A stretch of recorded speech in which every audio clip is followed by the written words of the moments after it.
Kenapa kemudian Gus Dur mengakui Konghucu sebagai salah satu kelompok agama yang ada di Indonesia?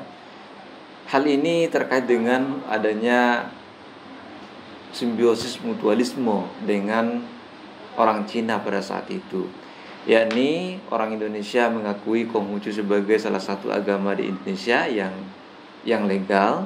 Kemudian Muslim Cina yang pada saat itu yang sebelumnya tidak boleh melaksanakan haji menjadi boleh melaksanakan haji. Dan ini adalah salah satu keuntungan terbesar yang dimiliki oleh umat Islam dengan pengakuan Konghucu ini, yakni adanya hubungan timbal balik. Jika dibandingkan Muslim Cina pada saat itu jauh lebih banyak dibandingkan dengan umat Konghucu di Indonesia. Jadi keuntungannya tetap pada umat Islam. Jadi jangan salah menilai Gus Dur yang terkait dengan legalisasi agama Konghucu di Indonesia.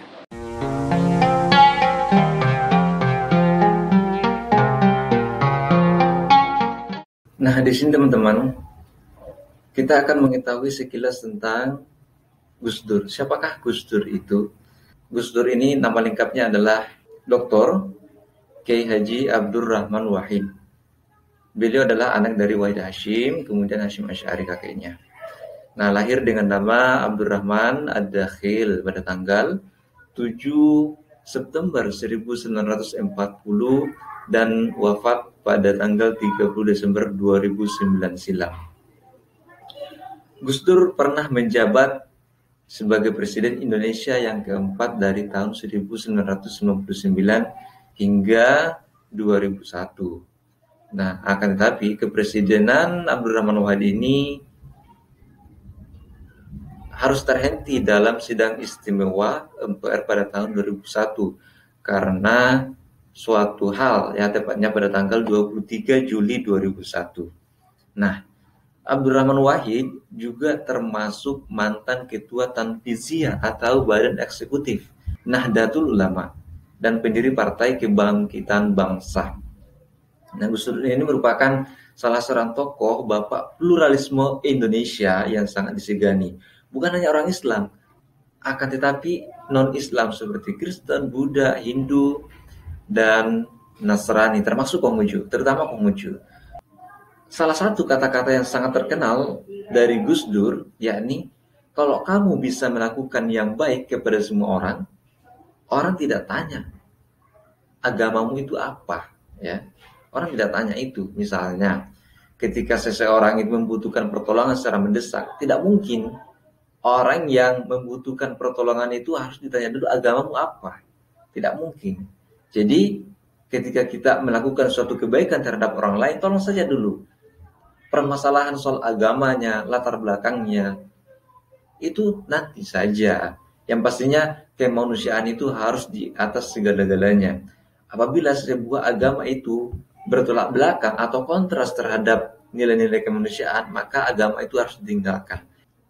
Begitupun dengan Islam. Islam tidak mungkin bertentangan dengan kemanusiaan.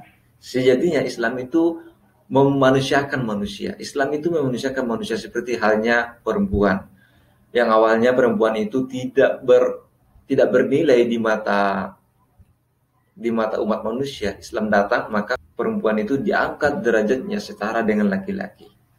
Gus Dur, ada satu misteri yang Anda harus ungkapkan pada kesempatan ini. Yaitu katanya kalau Gus Dur tidur, kita ngobrol, kita diskusi, Gus Dur bangun langsung nyambung. Apa betul itu, Gus? Saya dengarkan apa kata terakhir yang saya ingat ya. Nah, tentu mereka belum bicara jauh dari situ-situ aja Mas. Jadi karena itu saya, wah disangkanya saya dengar. Nah, kemudian ini ada dua kata-kata mutiara yang sangat bermakna, yakni yang pertama, semakin tinggi ilmu seseorang maka semakin tinggi toleransinya. Ini merupakan salah satu ungkapan Gus Dur yang merupakan bapak pluralisme Indonesia yang menghargai semua agama yang ada di Indonesia.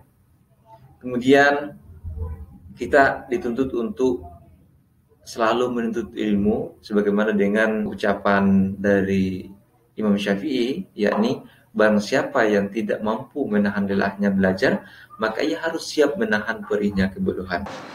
Teman-temanku sekalian, itulah tadi penjelasan singkat mengenai Gus Dur dan perannya di Indonesia terhadap agama dan kesatuan Republik Indonesia. Mudah-mudahan bermanfaat bagi kita semua. Saya akhiri ucapan, Assalamualaikum warahmatullahi wabarakatuh.